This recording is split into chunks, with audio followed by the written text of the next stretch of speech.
Bendito seja Deus que nos chamou para o louvor da sua glória. Eu cumprimento a todos com a doce paz do nosso Senhor e Salvador Jesus.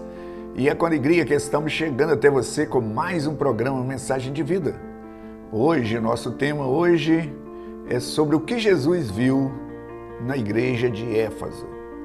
Mas antes da nossa meditação, eu quero deixar um convite para você estar conosco em uma de nossas reuniões. Todas as terças-feiras, às 19h30, nós reunimos no culto de oração, às 19h30. Na quarta-feira à tarde, nós reunimos às 15 horas no culto também de oração. Na quinta-feira, nós reunimos nos lares, às 20 horas.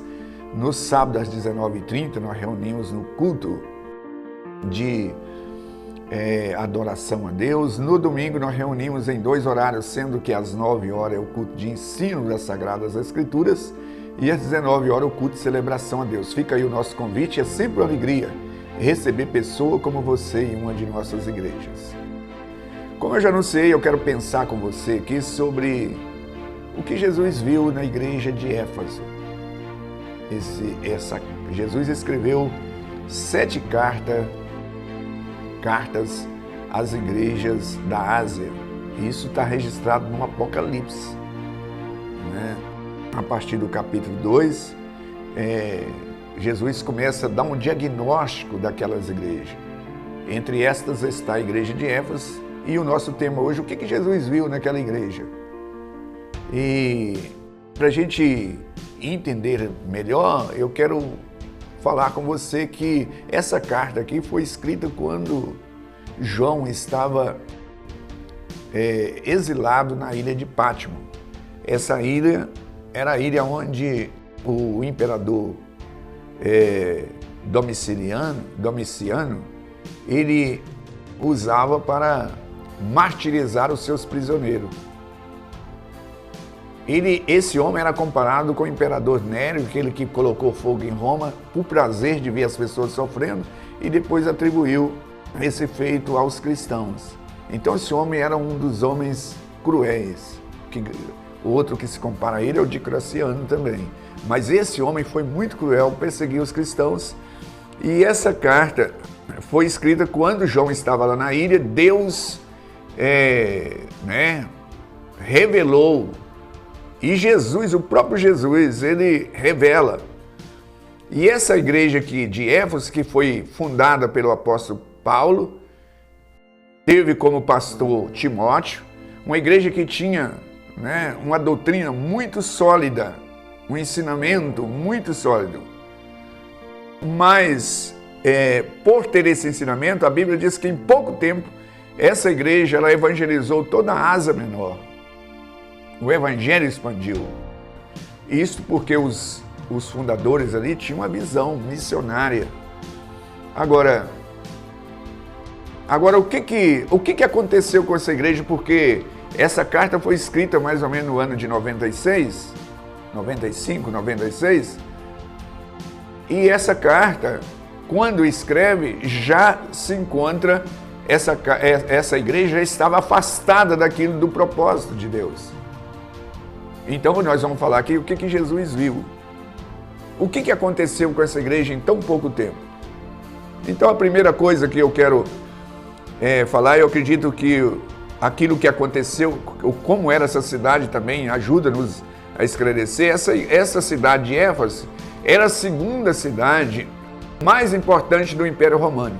Ela tinha mais ou menos 250 mil habitantes, era uma cidade portuária, comércio muito vibrante, e tinha ali o templo de Artemis, ou seja, a deusa Diana, e que afluía muitas pessoas ali. Então era uma cidade muito importante, onde muitas pessoas usavam aquela cidade ali, estava ali. Era uma cidade muito influente. E Paulo prega o evangelho nessa cidade, e quando Paulo chega para pregar ali, a Bíblia diz que o impacto foi muito grande, a ponto dos feiticeiros, os idólatras, vir destruir os seus feitos em praça pública. A Bíblia fala sobre isso, eu quero até ler aqui o que aconteceu? Muitos dos que creram, confessando, denunciando publicamente as suas próprias obras, também muitos dos que haviam praticado artes mágicas, reunido seus livros, queimava diante de todos, calculado seus preços, achou-se que montava 50.000 denários. Assim a palavra do Senhor crescia e prevalecia poderosamente. Eu acabo de ler em Atos 19, verso 18 a 20. Então, quando o evangelho chega dessa cidade, causou um impacto muito grande, a ponto dos mágicos, daqueles que adoravam os deuses feitos por mãos humanas, converter e destruir aquilo publicamente. Mas a nossa pergunta, por que essa igreja mudou tão rapidamente? Vamos então analisar o texto que eu propus aqui ler, né? Porque agora até então eu estou falando, e eu vou ler aqui o que Jesus acha nessa igreja de Éfeso. Ouça bem, capítulo 2 de Apocalipse. Ao anjo da igreja em Éfeso escreve: estas coisas diz aquele que conserva na mão direita as 7 estrelas e que anda no meio das 7 candeeiros de ouro. Conheça as tuas obras, tanto ao teu labor como à tua perseverança, e que não podes suportar homens maus, e que puseste à prova os que a si mesmos se declaram apóstolos e não são, e os achaste mentirosos. Tendes perseverança, suportaste as provas por causa do meu nome, e não te deixaste esmurecer. Tenho, porém, contra ti que abandonaste o teu primeiro amor. Lembra-te, pois, de onde caíste, e arrepende-te e volta à prática das primeiras obras. E se não, eu venho a ti, moverei do teu lugar o teu candeeiro, caso não te arrependas. Tens, contudo, a teu favor que odeia as obras dos nicolaítas, os quais eu também odeio. Quem tem ouvido, ouça o que o Espírito diz às igrejas.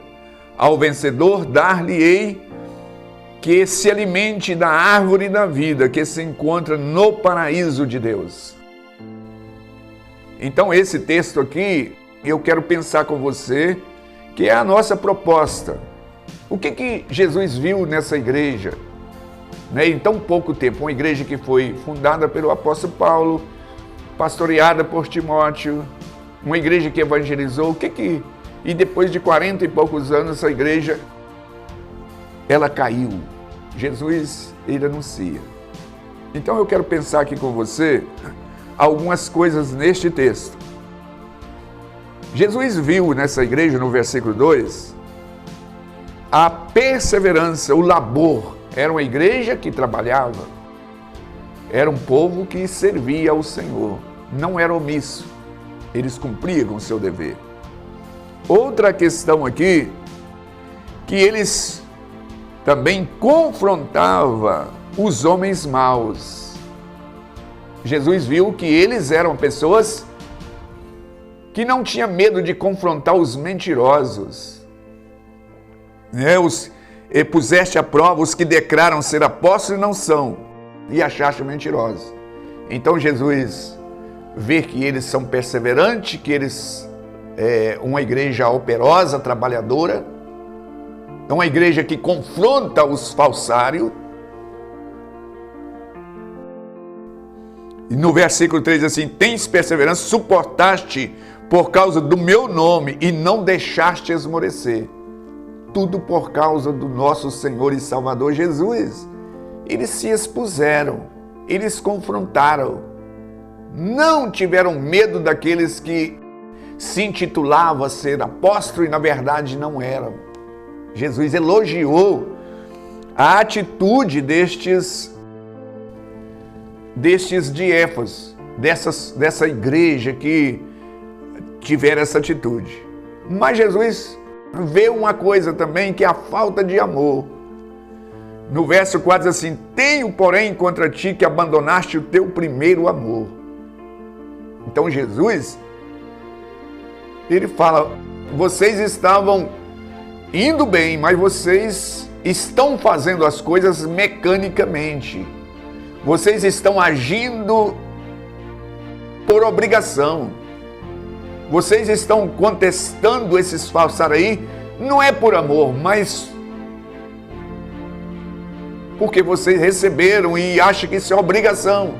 Jesus vê outra situação favorável, diz assim no verso 6: tenho, contudo, a teu favor que odeie as obras dos nicolaítas.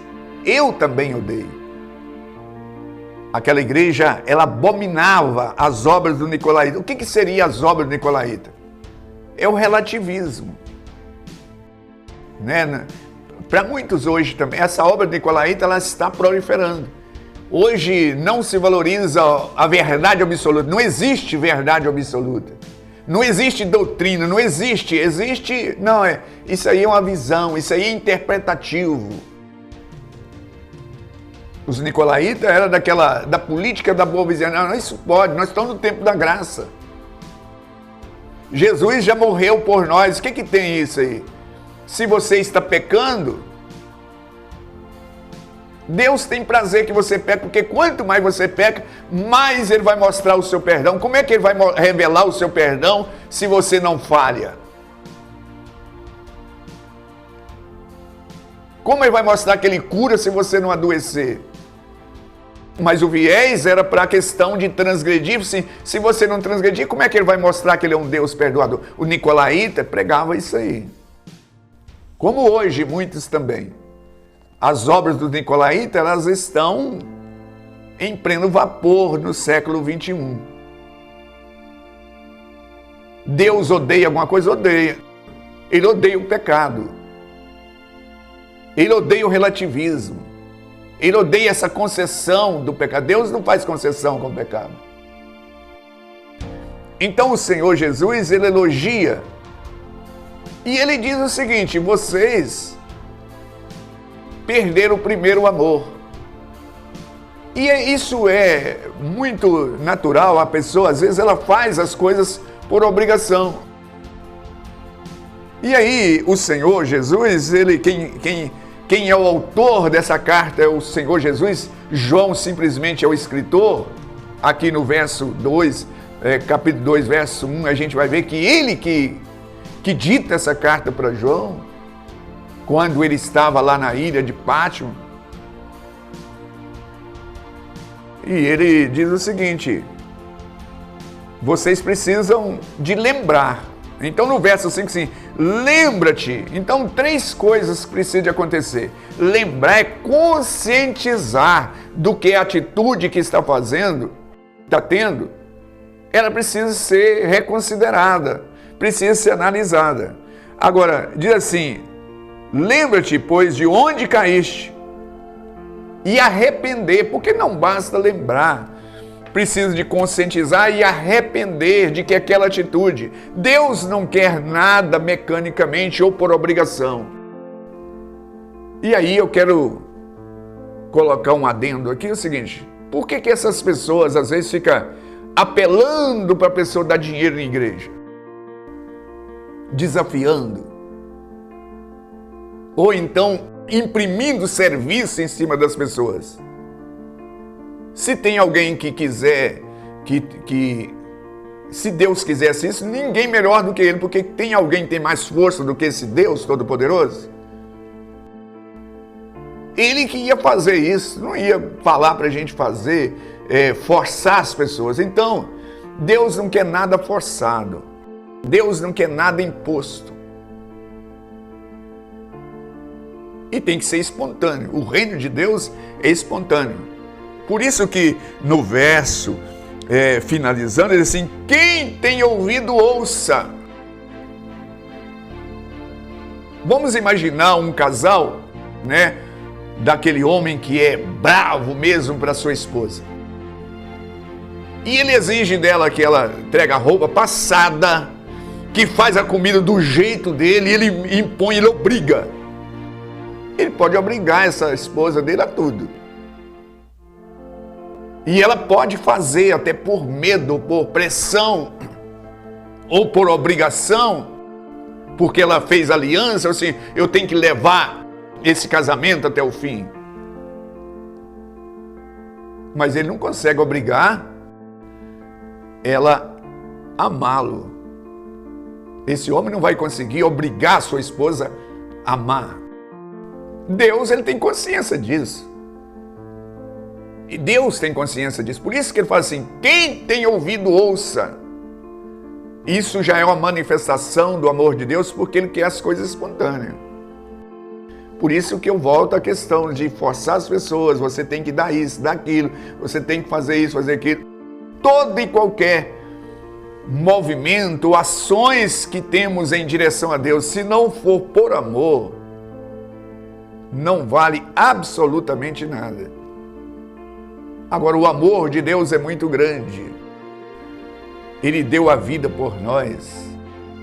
E Ele deu uma promessa muito grande, né? Para aquele que atenta para aquilo que Ele disse, e também um juízo para aquele que rejeitar de maneira deliberada.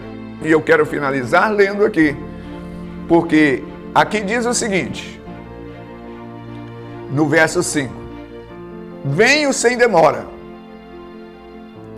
Se não arrepender, caso não arrependa, vou mover de ti o candeeiro do lugar. Então aquele que ignorar, ele vai ser removido. Agora, aquele que ouvir atentamente por amor, saber que Deus é digno do amor, ele diz assim, ao vencedor, dar-lhe-ei o alimentar-se da árvore da vida, que encontra no paraíso de Deus. Coisa gloriosa. Jesus, ele propõe, ele não impõe. Jesus, o que Jesus viu? O que ele viu na igreja de hoje? O que ele está vendo na sua vida? Quem sabe você já abandonou o primeiro amor, você era uma pessoa que buscava Deus, que orava, que lia a palavra de Deus, que contribuía de maneira espontânea no reino de Deus. Agora precisa de ficar uma guerra, uma luta. Pensa sobre isso. Ele quer o seu coração. Ele não está olhando para o seu bolso, quer o seu bolso, quer o seu coração, a sua vida. E naturalmente, se você der a sua vida para Deus, todas as demais coisas que você fizer será como um gesto de amor, por gratidão, por aquilo que Ele fez por você na cruz do Calvário. Com essas palavras eu quero orar e desafiar a você a lembrar, porque o amor é a pior queda, quando nós não fazemos por amor. Deus bendito, nós te louvamos por essas palavras tão reveladoras e que nos é oportunizada a segunda chance de reconsiderar o nosso caminho, de lembrar de onde caímos, arrependermos e levantar. Nós oramos a Ti e pedimos que nos ajude, para que nós possamos ser, ó Deus, amorosos para com aquele que tanto nos amou em Cristo Jesus. Graças a Deus. Graças a Deus. Estamos chegando ao final. Eu aguardo você no próximo programa Igreja Batista Renascer, uma mensagem de vida.